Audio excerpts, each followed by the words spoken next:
Fernanda's cheeks flushed. Are you crazy, Pedro? What if someone tries to open the door? Pedro chuckled lightly. Stop worrying. No one ever comes here unannounced. As if fate wanted to mock him, the door handle turned, and Marcia walked in. Fernanda quickly excused herself, her cheeks burning, and slipped out past Marcia without another word. Marcia stood in the doorway, her eyes narrowing slightly as she watched Fernanda leave. She turned her gaze to Pedro, suspicion evident in her expression. Is it just me, or is that girl always around you? What's going on, Pedro? Pedro's smile vanished, replaced by a calm but firm demeanor. Marcia, can you tell me what you're doing in my office without knocking first? What do you want? Marcia's lips curled into a smirk. Why are you so defensive, little brother? Feeling guilty about something? Pedro crossed his arms, his voice cold. If you're not going to tell me what you came here for, I'll ask you to leave. Marcia stepped closer, her tone turning venomous. You're so sensitive, Pedro. Someone like you doesn't have rights here. Can't you see the difference between us? It's in the blood. I'm the director of this hotel. You're nothing but an imposter trying too hard to impress my mother. Acting like you belong, like you're someone important. Pedro's jaw tightened, but he didn't interrupt as she continued, her words dripping with disdain. Don't try to fight me, Pedro. You will lose. You'll never be more than what you are, an outsider playing a game you can't win. Marcia's words hung in the air, bitter and cutting, but Pedro's eyes held steady, refusing to let her see the weight of her attack. Instead, he waited, calm and resolute, his silence louder than any retort. Marcia, Pedro began, his voice firm, his patience visibly frayed. I never wanted to fight with you, but you keep provoking me, pushing me into this. Fine. The war starts now. I'll show you just how much of a loser I am. Now, get out of my office. Marcia smirked, her arrogance unshaken. You're just like your father, a failure through and through. And let me be clear, Pedro, I'm not afraid of you. Pedro's jaw tightened, his silence a sharper retort than anything he could say. Marcia lingered for a moment before finally walking out, her presence leaving a bitter chill in the air. At lunchtime, Pedro decided to dine in the restaurant instead of his office. The moment he entered, a quiet ripple of excitement passed through the concierges, their gazes following him.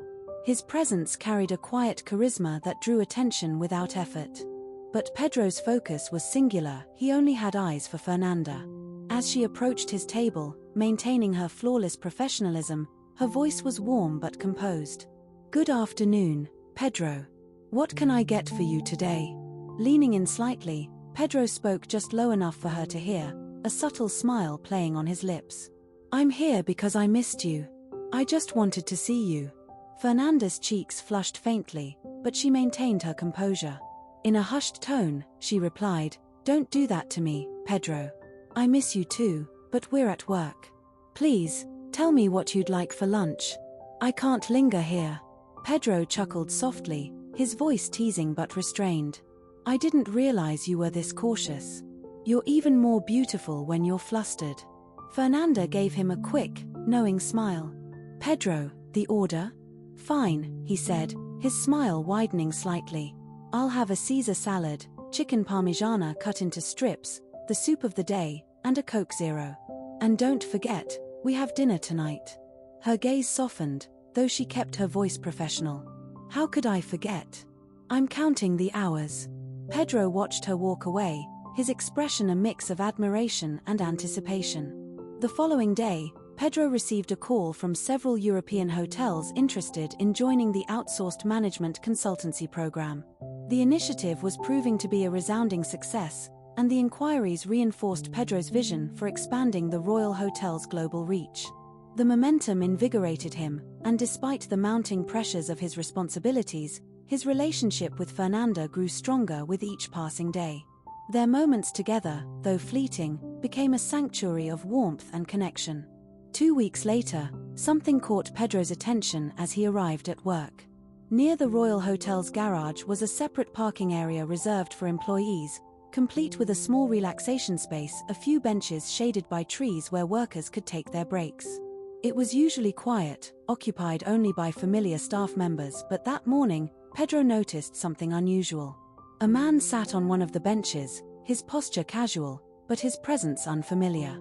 Pedro frowned slightly, scanning the man's face, but he didn't recognize him as an employee of the hotel.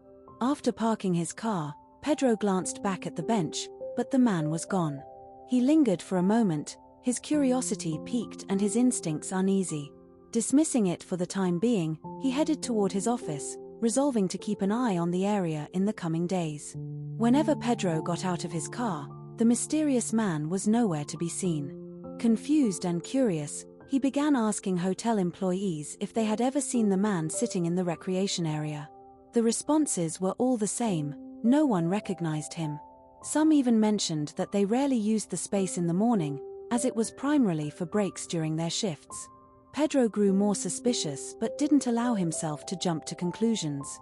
The next day, Pedro decided to approach the situation differently. Instead of parking in the employee lot, he left his car in the guest parking area and walked to the employee recreation space. He moved quietly, making sure the man wouldn't see him coming. As Pedro got closer, he saw the man sitting on the bench, his posture slightly hunched, staring at the ground. When Pedro finally stood behind him, the man flinched in surprise, startled by Pedro's sudden presence. "Good morning, sir," Pedro said cautiously. "I've seen you here almost every day. Do you work at the hotel? I don't recall seeing you among the staff." The man slowly turned to face him, and Pedro was taken aback by the tears welling in the stranger's eyes. The man's voice trembled as he replied, "No, Pedro. I don't work here."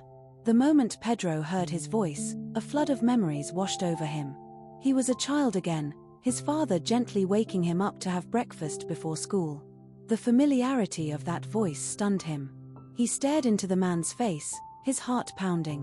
"Who are you?" he asked, his voice barely above a whisper. The man's lips quivered as he replied, I am your father." Pedro froze, unable to speak. A torrent of emotions surged through him, shock, confusion, anger, and the painful longing of a lifetime spent wondering. Questions he had asked himself for years now screamed in his mind, clamoring for answers. Finally, he managed to speak, his voice thick with emotion. "Why did you abandon me? Do you have any idea what that did to me? Do you understand the harm it caused?" The man's eyes filled with sorrow. "I was forced to leave, Pedro. Your grandfather, Selena's father, didn't approve of the way I thought or lived.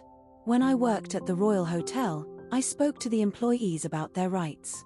I told them they deserved a health plan, better wages, and reasonable workloads. Your grandfather thought my ideas were ridiculous and branded me as having a poor man's mentality. He called me a threat to his business. Your mother agreed with him. Together, they demanded that I leave and never come back. Your grandfather threatened me, saying that if I ever tried to contact you, I would suffer the consequences. Pedro, your grandfather was a powerful man, one who didn't hesitate to use his influence to destroy anyone in his way. I was terrified. They forced me to leave in the middle of the night while you were sleeping. I never got to say goodbye. Over the years, I tried to see you from a distance, but it became impossible when you moved to France. I followed your career through newspapers. When I read about your return to the Royal Hotel, I started coming here, hoping for a glimpse of you." Tears streamed down his face as he continued. "I never married again, Pedro. I couldn't. No one could take your place, and I couldn't bring myself to start another family. I lived alone. No, I barely lived, I just existed." Pedro's voice cracked as he asked, "And my mother? Did she do anything to stop my grandfather? Did she try to keep you from leaving?" The man's expression grew more painful. "Your mother? She was as ambitious as your grandfather. She wanted to inherit his empire and did whatever he asked to secure it. The night I left, she didn't even come to see me off. I'm sorry to say this, Pedro, but she didn't save me when I needed her most." He paused, his voice softening. "But don't be angry with her. She was trapped, a puppet in your grandfather's hands. Her ambition only made it worse. You don't have to forgive me, Pedro, but please don't let hatred consume you. I see you've found love. I've noticed your beautiful girlfriend works at the hotel. Be careful. Don't let your mother or Marcia destroy what you have. I don't want ambition to ruin your life the way it destroyed mine. Pedro's heart sank. How do you know about Fernanda? The man gave a faint smile. The first time I saw you, you were taking her home. I lived on the same street as Fernanda for many years. I still own the same house, it's rented. I'm there from time to time. I've watched you both from afar, always wishing I could say something, always hoping for this moment. Pedro stood there, overwhelmed, the weight of years pressing down on him. A reunion he had never imagined was now unfolding before his eyes, and yet he didn't know what to feel or how to move forward. All he could do was stand, silent, as a lifetime of emotions churned within him. The second time I saw her, Leonardo continued, his voice steady but soft, was right here in the garage. She was waiting for you, but that day you seemed distant, almost as if something was weighing on you. And the last time was just a few days ago at a restaurant I frequent. You didn't see me, but I saw the way you looked at her. It was unmistakable. Pedro's lips curved into a small, tender smile. It's true. She's my girlfriend. Leonardo nodded, a glimmer of warmth in his eyes. Why don't we meet at that same restaurant tomorrow? Lunch at noon? Pedro's expression softened further. That sounds perfect. I'll see you there at 12. Leonardo took a step back, his voice thick with emotion. Thank you, Pedro, for giving me the chance to share my side of this story. I've carried it with me for so long. I should go now. Have a good day. Before Leonardo could turn to leave, Pedro approached him and pulled him into a tight embrace. Tears welled in his eyes as he whispered, "Thank you for coming to find me. I've searched for you for years. I even hired a private investigator, but no one could find anything." Leonardo's arms wrapped tightly around his son, his voice breaking as he replied, "He didn't find me because I changed my name, Pedro. I'm no longer Leonardo, I had to become Leandro to protect myself. It was the only way I could keep going." The two men stood there, holding on to each other, years of separation bridged in that single moment. The next day, Pedro and Leonardo met for lunch at the restaurant. Over the course of their meal, they shared stories, memories, and long-buried emotions. Pedro listened intently as Leonardo recounted the struggles and triumphs of his life after leaving the Royal Hotel. Despite the pain of the past, there was a quiet resilience in Leonardo's tone, one that spoke to a man who had rebuilt himself from nothing. Leonardo revealed that he had become a successful exporter of cocoa and various teas. "I could never have imagined this life," he admitted, his voice tinged with awe.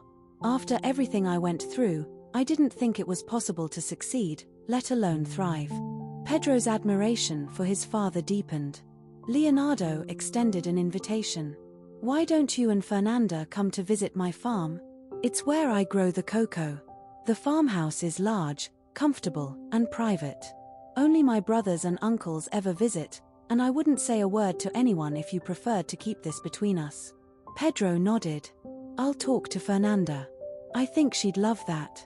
As days turned into weeks, Pedro and Leonardo stayed in close contact. Their relationship grew stronger with each conversation, each shared memory, and each new plan for the future. Pedro found comfort and inspiration in his father's resilience, and it fueled his own drive to continue building his life. At the same time, Pedro's relationship with Fernanda flourished. Their bond deepened with every passing day, and Pedro became increasingly certain that she was the woman he wanted to spend his life with.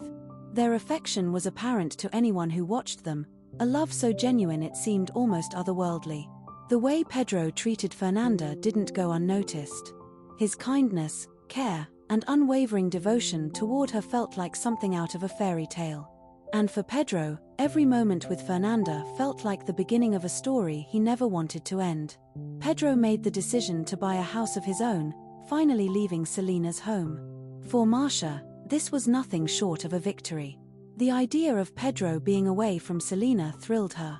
She had long felt threatened by their bond, fearing it might overshadow her ambitions at the Royal Hotel. Pedro, however, had his own reasons for moving out, reasons that went far beyond Marcia's scheming satisfaction. Since reconnecting with his father, Leonardo, Pedro had kept the revelation to himself, avoiding any mention of it to Selena. He worried about how she might react, unsure of what consequences might follow. Yet the truth weighed heavily on him, and as much as he wanted to preserve a sense of family with Selena, he could no longer tolerate sharing a roof with her and Marcia. Pedro's yearning for a genuine father-son relationship with Leonardo grew stronger every day, and he needed a space where that bond could flourish without fear of interference. While Selena had shown affection for Pedro in her own way, her primary concern was always the success of the Royal Hotel. Pedro felt that her love often took a backseat to her relentless focus on the hotel's financial performance. It was a dynamic he couldn't endure any longer. When Pedro purchased his new home, it turned out to be more than just a house. It was a grand, sprawling mansion. The property exudes elegance, a reflection of Pedro's rising stature and meticulous taste. Selena, however, was far from thrilled. She struggled to accept that her youngest son wanted to leave her house. Marcia, on the other hand, was quick to take advantage of the situation. "Mother," Marcia said with a calculated air of agreement. "Pedro is an adult. He wants his independence, and I think it's a wise decision. He'll be much happier in his own home." Selena shot her daughter a sharp look, her voice firm. "Don't talk nonsense, Marcia. Pedro has all the freedom he could possibly need here. This is his home as much as it is yours."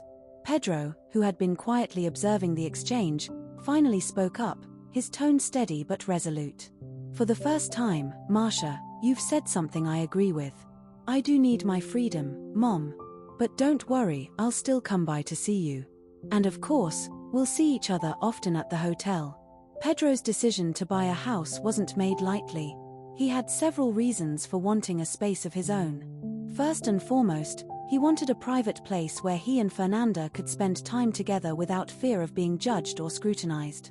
While Pedro was ready to tell the world about their relationship, Fernanda wasn't quite there yet. She still felt the weight of the social divide between them and feared the inevitable whispers that would follow. Pedro respected her wishes, but he longed for a sanctuary where they could simply be themselves. The second reason was equally personal. He wanted a home where his father could visit freely, without the complexities of Selena or Marcia interfering. For Pedro, this was a crucial step in rebuilding the relationship he had been denied for so many years. Once the renovations on Pedro's mansion were completed, the house became a masterpiece. He spared no effort in making it a place of comfort and style. He hired a renowned interior decorator to curate every room with elegance and warmth. The gardens were meticulously landscaped, and a full-time maid was brought on to ensure the house was always in pristine condition. Pedro's new home wasn't just a physical space, it was a symbol of his newfound independence, a place where he could finally craft the life he wanted, one free from the weight of his family's ambition and judgment. It was his first true step toward a future that was entirely his own. Pedro's new house was nearly ready. He was waiting for the decorator to finalize the placement of the remaining furniture, and as the last pieces arrived, the house transformed into a stunning and inviting home. The day of the move finally came. Selena insisted on visiting Pedro's new residence to ensure everything was in order. When Selena arrived, she was astonished. The house was immaculate, every detail carefully curated. Even the pantry and refrigerator were fully stocked. Pedro's meticulous organization left her momentarily speechless. As she toured the beautifully designed spaces, she couldn't help but feel a mixture of pride and melancholy. After a brief visit, Selena left, her face a mask of emotions she didn't openly share. That same evening, Pedro asked the maid to prepare a special dinner for Fernanda. Once dinner was ready, Pedro drove to the Royal Hotel to pick her up after her shift, and together they went to his new home. Over a candlelit meal, the two shared quiet laughter and warm conversation. Later, they moved to the living room, where Pedro decided to open up about his father. He recounted everything, the years of unanswered questions, the shock of their reunion, and the truth behind Leonardo's disappearance. Fernanda listened intently, her expression a mixture of sadness and love. When he finished, she hugged him tightly, her voice soft but filled with guilt. "Pedro, I'm so sorry. Now I understand why you reacted the way you did when I left you. You've been through so much." Pedro held her gently, his tone soothing. "Fernanda, let's not dwell on that day. The pain of losing my father was unbearable, and losing you, even briefly, reopened those wounds. But that's behind us now. We're together. We're in love. Nothing and no one will change that. He leaned back slightly, his eyes warm as he changed the subject. Speaking of good things, my father invited us to spend a few days at his farm. Will you come with me? Fernanda's face lit up. I love farms. I'd be thrilled to meet your father. Excellent. When's your next day off? This Monday, she replied with a smile. Perfect. But we'll need more than a day. We have to stay at least 2 to take it all in. On Tuesday, call the hotel and tell them you're sick. Don't worry about anything. Fernanda laughed softly. You're impossible, Pedro. 2 days later, Marcia was hosting a lunch with several executives at the VIP restaurant. Fernanda was serving the table, as she often did with high-profile guests, given her impeccable skills and sommelier certification. When the executives asked for a wine recommendation, Fernanda expertly suggested a pairing and brought the chosen bottle to their table. As Fernanda poured the wine, Marcia, always eager to belittle her, took a sip and immediately scowled. This is the wine you recommend? You have a certificate, yet you can't even choose something decent. Her tone was sharp and intentionally humiliating. Marcia's disdain was palpable, and Fernanda, though visibly hurt, maintained her composure. Unbeknownst to Marcia, Pedro had just entered the restaurant and overheard her biting words. He wasted no time intervening. Walking straight to the table, he addressed Marcia directly, his tone calm but laced with authority. If you're the director of this hotel, Marcia, perhaps you should start behaving like one. For people like you, the Royal Hotel might be too sophisticated. Why don't you try acting with the dignity your position demands? Or is that beyond you? Marcia's face flushed with anger as she stood abruptly, moving closer to Pedro. Her voice was icy, laced with suspicion. Are you sure this girl is just a hotel employee? Ever since I fired her, you've done nothing but defend her. Why is that, Pedro? Pedro's eyes darkened with restrained anger. What are you insinuating, Marcia? I'll defend anyone in my department against rudeness and unnecessary attacks, and that includes Fernanda. What you did here was uncalled for. Marcia glared at him, her lips tightening before she stormed out of the restaurant in a fit of rage. Pedro turned to the restaurant manager, who had been standing nearby, unsure how to intervene. Listen carefully, Pedro said, his voice firm. If anything like this happens again to any employee, I expect you to defend them without hesitation. You have my full backing, and I'll take responsibility for the consequences. The manager nodded respectfully. Yes, sir. Understood. Pedro glanced toward Fernanda, who stood quietly by the bar, her professionalism masking her emotions. He gave her a small, reassuring nod before leaving the restaurant. Though the confrontation had shaken her, the silent support in Pedro's gaze told her everything she needed to know. Pedro walked over to Fernanda after the tense incident with Marcia. His tone was gentle but resolute. I don't want to see that sad look on your face. Marcia is arrogant and completely clueless. You didn't do anything wrong. Fernanda, ever composed despite her emotions, replied, I know, Pedro, but it's still difficult to handle situations like this. Pedro offered her a reassuring smile. Wait for me tonight, same place as usual. I'll ask the maid to make us a homemade dinner. Fernanda's face softened. Okay.